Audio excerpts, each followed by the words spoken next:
Hey, Heart listeners. I want to tell you about a new show from Radiotopia Presents that we're really, really excited about. It's called Shocking, Heartbreaking, Transformative. Host Jess Shane puts out an open call on Craigslist and works with 4 strangers to explore the standard rules journalists and documentarians use to tell their subject stories. This show pulls back the curtain on what goes on behind the scenes of your favorite nonfiction shows. Radiotopia presents Shocking, Heartbreaking, Transformative.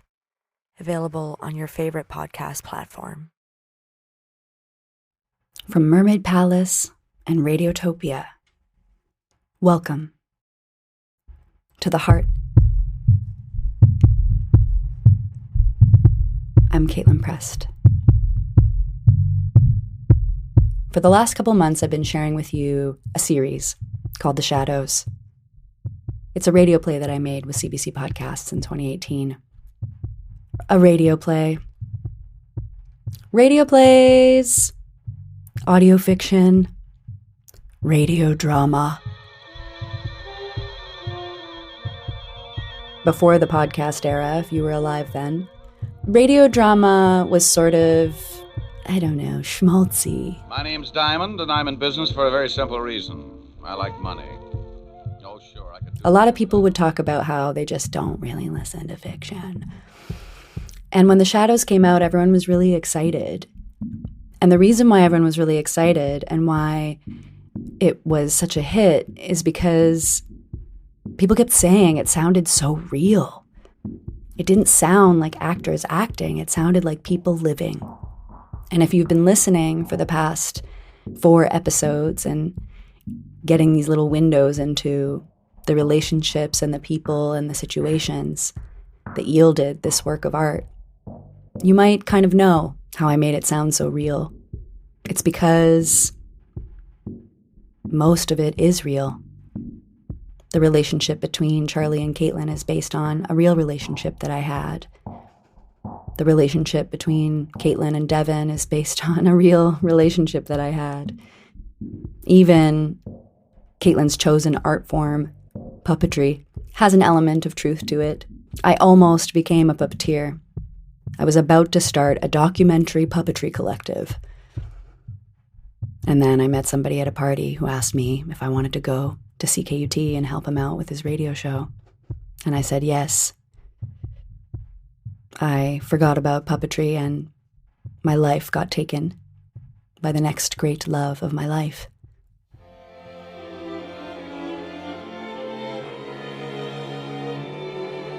Radio. All of the friends that I had that I was about to start that documentary puppetry collective with are in this show.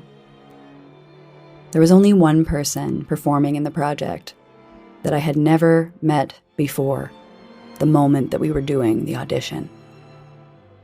And that person just so happened to be the lead character. The performance upon which the excellence of the entire project hinged. And it all began with this sound. Hi, you've reached Mitchell. I'll get back to you when I can. Bye. It is the sound of his answering machine. In a way, it was the first sign that he was the perfect candidate to perform as Charlie. Hello, this is Charlie Park. I'm not available at the moment, but leave your name and number, and I'll get back to you as soon as possible. Thank you. Do you always slip into, the personal voice and then fictional voice? Well, I mean, with this specifically... I'm sorry, I was wondering where, because you went from it sounding like you're very much describing my actual life. your autobiography. Yeah, to I mean, then fiction. Which is... The first time I met Mitchell Agiyama in person, I walked into his house with our senior producer, Phoebe Wang. She was holding a recorder. We were recording. I asked him if we could go up to his bedroom and perform a scene that ended in a makeout. Caitlin? Yeah? You may kiss my mouth. May I kiss your mouth? You may kiss my mouth. You've mutually consented to kiss I have each other? mutually No? consented. Okay. I'm enthusiastically wanting you to kiss. Yeah, I know. This is what happened within the first 20 minutes of meeting me for the first time. Oh, you're concerned about the drugs? I have to say, I'm a little concerned About the lifestyle. the drinking and the drugs. Well, I mean, you know that you're pregnant with our first child together. I mean, I could change. It's a year, 5 months, and 3 days or whatever. And I would stop doing drugs for you. I would. think about the child. You don't have to just... I would change for curtail me. at minimum. At minimum, I would curtail. I would, no, but psychedelics. Perfect. That's Great, we hilarious. did it. So funny. Me is That sweaty. is an excellent last line. Thank you, Mitch. That was great. That was amazing. Yeah, that was. The tape was Do you good. have an idea of when you'll have a sense of What's happening? We're trying to make a decision. Like today or tomorrow. Yeah. Very soon. Well, Yeah. hopefully this week for sure. It was unanimous. Mitchell Akiyama was cast as the main character, Charlie Park. I asked him if he'd ever been in a relationship with an extroverted woman who was kind of charismatic and wacky and weird and loud, and felt simultaneously magnetized by her charisma while also being repelled by it. And he did a deep sigh and he said, "Oh, yes." And so across that summer, pretending to be in a relationship, in some ways, I think we were doing some kind of weird Gestalt therapy reenactment of relationship dynamics, performing for the other person as a window into the past. The funny thing about the way that summer went is that we performed being in a relationship, but it felt kind of real the way that it went, because at the beginning we were just getting to know each other and there was a lot of excitement and curiosity and also a little bit of nervousness because... Hello. How's it going? Pretty good. Yeah? It was the beginning. We didn't know anything at all about each other, and we were just kind of like timidly showing up and meeting this new person. And in the middle, we kind of started to hit our stride. I'll set up the things. Yes, absolutely. And there was a comfort that came. Can we just record that the sound was napping? Yeah, totally. I was thinking that. And then towards the end, it felt like the way that it feels whenever you've been in a long-term relationship and you know someone's isms and the way that they are, and you kind of feel compelled to roll your eyes every once in a while. Thank you for your audio help. Yeah. And then we were finished recording, and our friendship, our real friendship, began. I don't think I've ever pretended a friendship into being. Neither have I. I think the energy in our interactions hasn't changed all that much, which is interesting, from people who've known each other for a few hours to people who have known each other for 6 years now. But I think that's because we got each other after an hour. We just had to fill in the details. Like, I was in Ireland and I called you being like, I'm in Ireland, I don't know, man, I'm trapped here, I don't know what I'm doing, I just stayed over this guy's house. And like, I would call you about my love dramas. Like, that's always a risk when you call somebody out of nowhere, you know, in the non-calling era. And the fact that you picked up and it just felt so comfortable to kind of like update you. Did I ever tell you how grateful I am? Did I ever say thank you so much? I think you probably did, but whatever you need for this moment and for this take. Right back to the OG. This is episode 5 of The Shadows from CBC Podcasts, an argument that should be simple, also known as Anatomy of a Resentment. This is The Shadows. Episode 5. An argument that should be simple.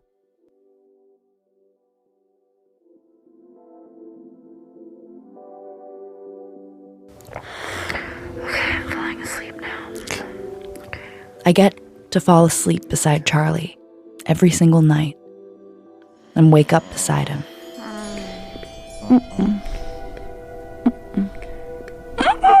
When I wake up and become overwhelmed with the dread of being alive, Charlie holds me.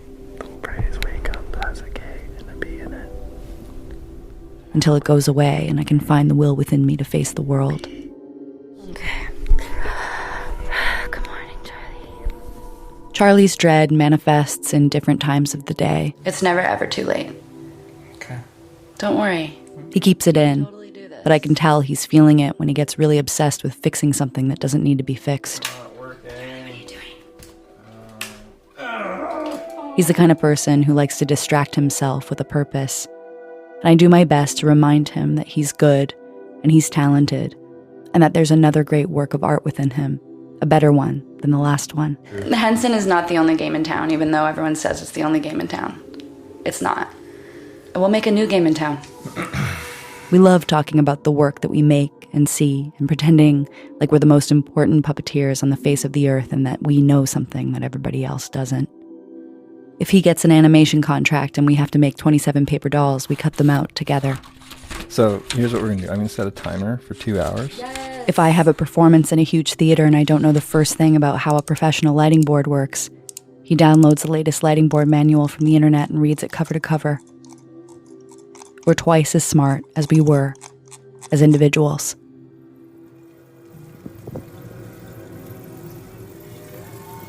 Caitlin and I go biking.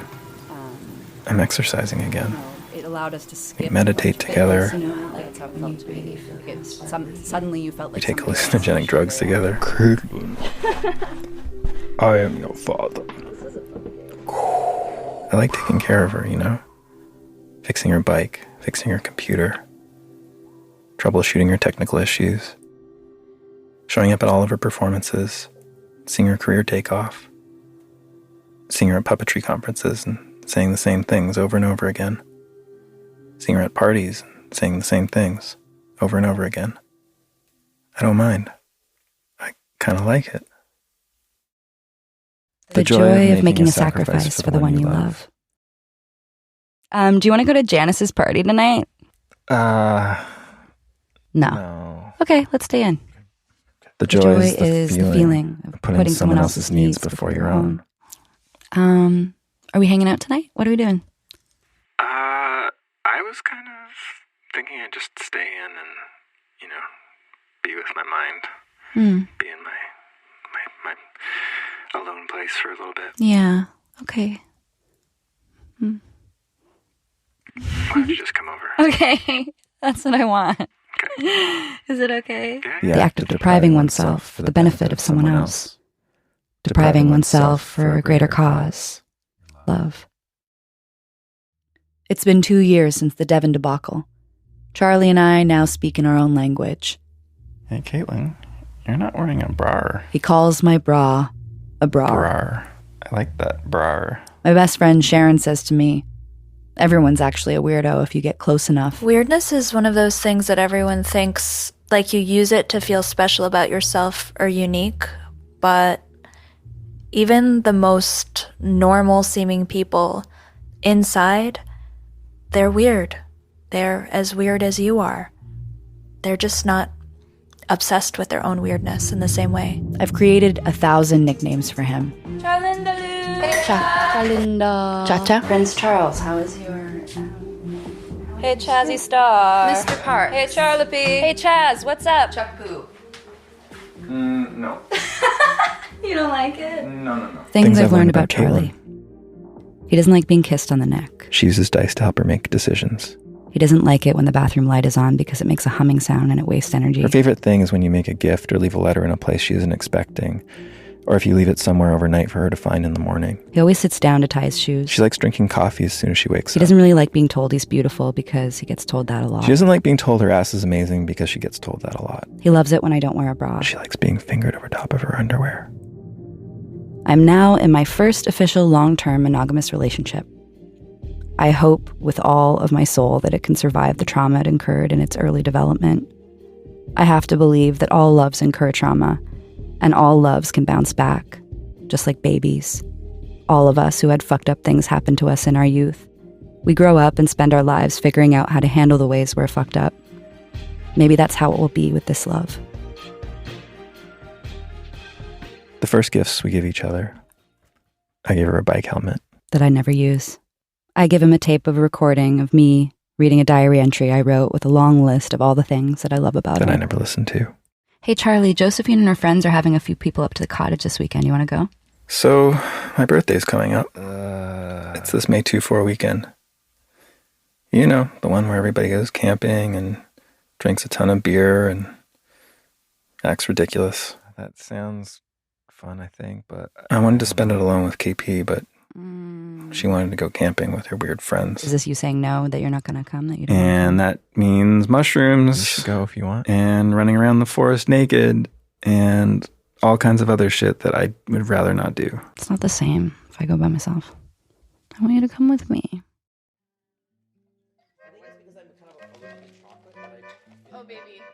We're at my friend's cabin in the woods. Charlie's birthday just so happens to be on my favorite holiday, May 2-4, the camping holiday. I'm merely saying these are lovely chocolates. The last 2 years we introverted out, and this year I really, really wanted to go and camp and do drugs with my friends.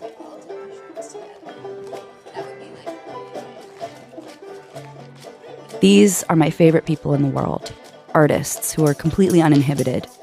These are people with whom you can break into song on the street with, people who hug for too long, people who end up in cuddle piles at the end of the night, people who ride in the back of a stranger's pickup truck, people who bow to the moon on the beach, people who fall in love at first sight, people who look at life and think, this is a magical opportunity. I appeal to a very acute experimental sensibility. These are the people who make me feel like I'm living the myth of being an artist. And when I'm around them, I get to be my favorite version of myself. The version of myself that sees beauty in everything. The version of myself that dares to indulge in that beauty. The version of myself that dares to create it and share it with the world. Sharon is lying on the floor, letting a loud baby scream fly from her mouth. Charlie squeezes my hand. I squeeze his back. This is the very frontier of his comfort zone. Through his eyes, I see these people as completely ridiculous. Not in a good way. Self-indulgent. Strange for strange's sake. For the first time, I see that these are the kinds of people that probably often make other people uncomfortable. No one asked you to sing in the street. No one asked you to wear that weird hat. You think you're doing me a favor, but all you're doing is drawing attention to yourself and begging the world to pay attention to you. You're imposing yourself. You're imposing yourself. I desperately want to lie on the floor and scream like a baby. Let loose. Play. Pretend. Make sounds I never heard myself make.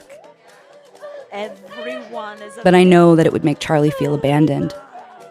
The last thing he needs is his sole social anchor in the room abandoning him. I stay close. Can we go? I don't want to go. Yep, this is just as bad as I was worrying it was going to be. They've not stopped making quote-unquote music since we got here.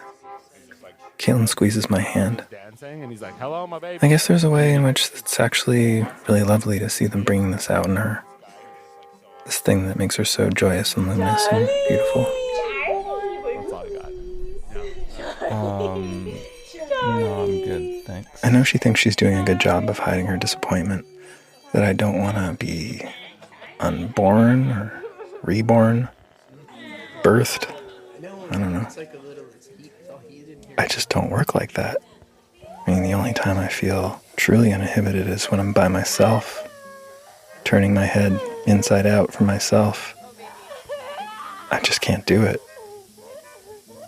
I can hear Caitlin's voice in my head. I love being around wild These kind of people give everyone else permission to be themselves, to be uninhibited, to stop editing yourself and tap into something primal. It's not a performance. It's the opposite of a performance. Maybe it won't be so bad. I bet I could be baby. It's true that sometimes when I hear babies screaming on the subway, there's a part of me that thinks, yeah, I feel you, baby. This is what my insides are doing right now. Maybe it would feel good. Maybe it'd be a nice release. You know, we're gonna get going actually. Right, Charlie? You wanna go? Let's go. Yeah, sure. Yeah, let's go. Yeah. We're gonna go and be in bedroom. Okay, bye guys. Love one-on-one. Bye later. It was fun hanging. Bye. See you later.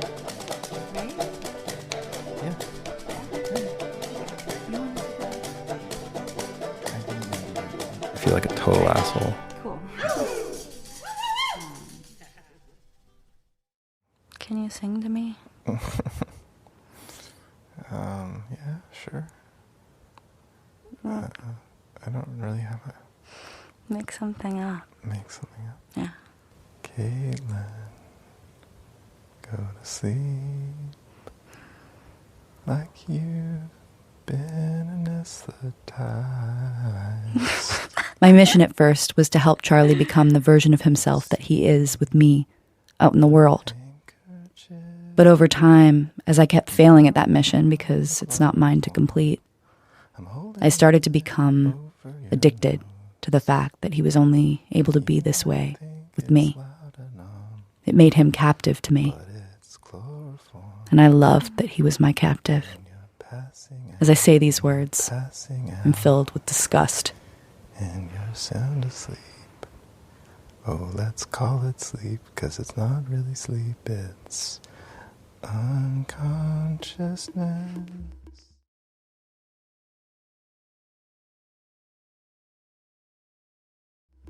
An argument that should be simple. What? The light. What the hell is your problem about the light? You leave a room, you turn a light off. An argument that should be simple. That should be close to meaningless because close to meaningless. You're terrified of life. You're like Really extremely fast. Like, really what it comes down to is utter fucking selfishness. From 0 to 60, as they say. You're a Really, coward. you're just an attention whore. How are you gonna feel when you're like on your deathbed thinking, wow, I stared at my computer a lot? You know what? I'm going to sit on my deathbed and think, at least I didn't leave a trail of destruction. Neither of us has ever or will ever say these things out loud to each other. In reality, the fight is much quieter. The anger is just beneath the surface. KP. But we're angry You left the bathroom light on. because we're not fighting about the light at all. I'm extremely uptight. I'm selfish.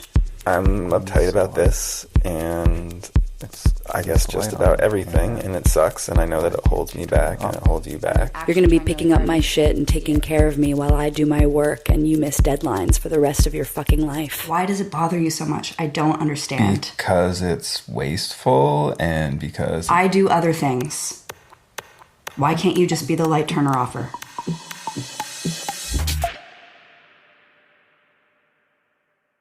We're fighting over what we've given up for one another and what we're afraid that we'll go on to give up. Over time, these small sacrifices that once felt so delicious to make build up into a dark shadow that hangs over the relationship. Things that you actually need but haven't been getting, they transform into resentment, blame that you exact upon your person and yourself for a life not lived. You guys have been married for 20, 25 years? 33 years. What? We're old school. Yes. I don't know. I mean, it's hard to get into this, but like, why do you guys think that you're still together? There must have been moments where you thought, like, should we keep going? You know what I mean? I mean, I don't want to, like, challenge the love that you have for each other or anything, but I just, you know, you can still love somebody and decide not to keep going, you know? The thing is, that you have a common vision, and we both love that common vision. You know, what being married and what staying together gives us. When you ask the question, can you think of a time when you felt, should we keep going? When you're at that point, it's not we anymore. It's I. But so, like, can you tell me, people always say that there's so many sacrifices involved in being married or whatever. Like, what are those? You know what I mean? Like, when you choose one person, when you make a choice, you're going down one path and you're saying no to all the other paths. Like, do you ever think about those other paths? Not even just other people, but like lives you could have lived. Well, the way we see it is that you're saying yes to one thing and it opens a whole bunch of other doors. We don't think about all the other doors that are closed. The idea that you can't have your cake and eat it too. You know, people that have affairs and they keep it secret, that whole secret thing, that's bullshit. You know, no matter how much you try to hide it, you're kidding yourself. It will change your relationship, and it won't be a good change, you know? There have been lines that if I followed them, possibly could have led to, you know, an extramarital affair. Heartbeat, pitter-pat of basically lust. It's not worth it to me. You know, that's not worth losing your mom and losing my relationship, the richness that I have with Nancy Prest, my wife. You know. Why are you guys happy? Who said we're happy? I spend days, weeks, training my hand to turn off the bathroom light without me telling it to. The same way that I've trained it after so many lost wallets and cell phones and purses and keys to put those types of things back in their place without thinking about it. My hand finally starts doing it. As soon as I flush the toilet, it just goes to the light. It's been months now since I forgot.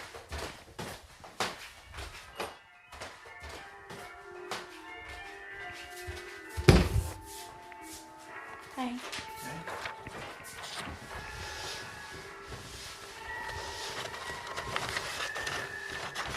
Oh my god, I love this song. Well, mademoiselle, Yes, would you care to dance? I would care to dance. Oh. No. I like that you're a little bit shorter than me. I've always liked it.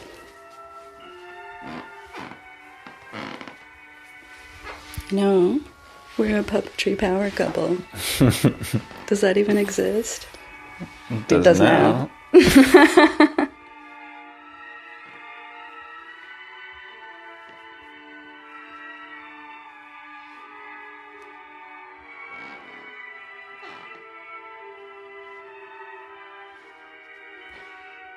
This year at Christmas, I gave her a tiny notebook with a drawing on the front that's just her style. That I write in every single morning. Hand-drawn, old-looking, romantic. I give him a cardigan that I promise I will never steal or stain. That I wear every day. That is just his style. Really nice fabric, classy, ash-colored. I'm not sleepy, but I have such an early morning tomorrow. Can you sing to me? Yeah, sure. But even your drool will dry someday. Maybe by the time you wake up from your quote-unquote sleep. Yes, your quote-unquote sleep.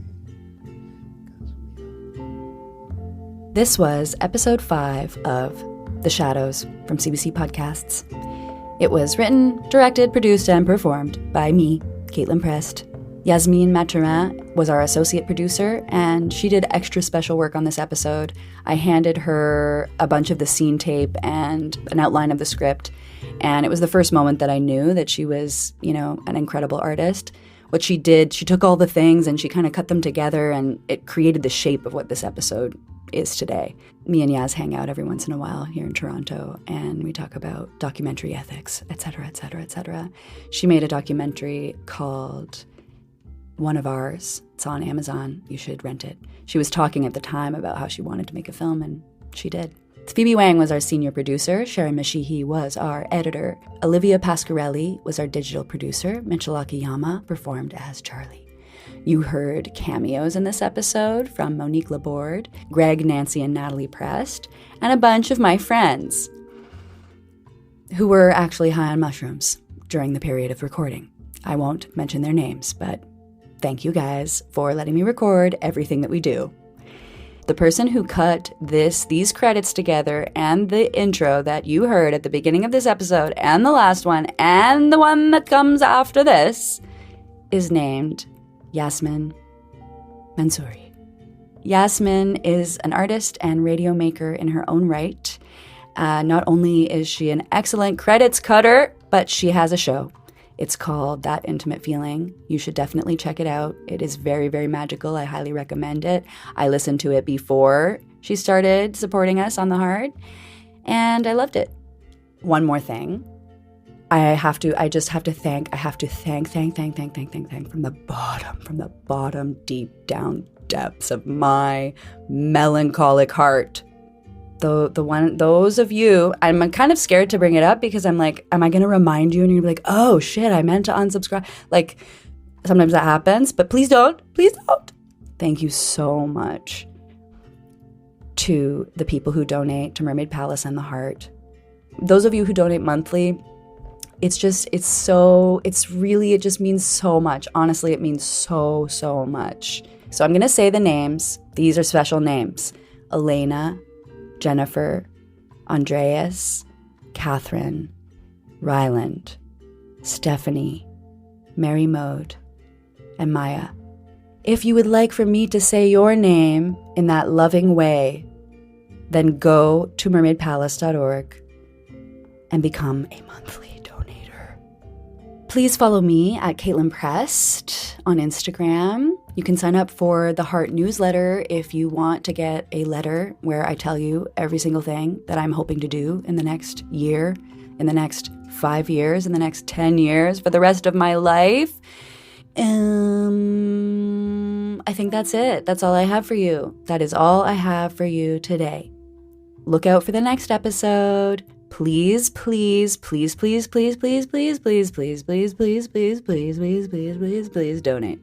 Thank you.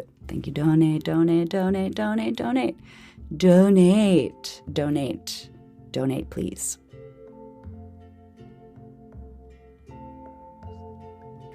Sleep and you dream, and you're asleep and you dream, and you're asleep in unconsciousness. Hey, don't tell me that actually worked.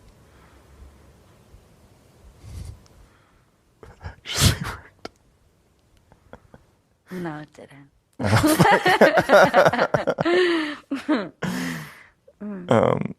feel ready to go to sleep now. Okay.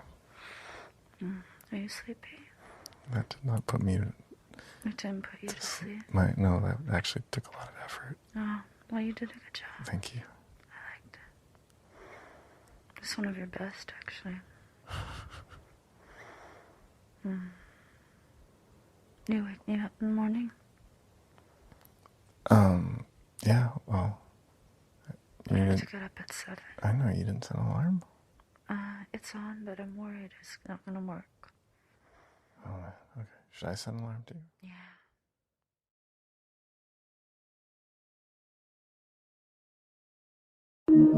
Radiotopia. From P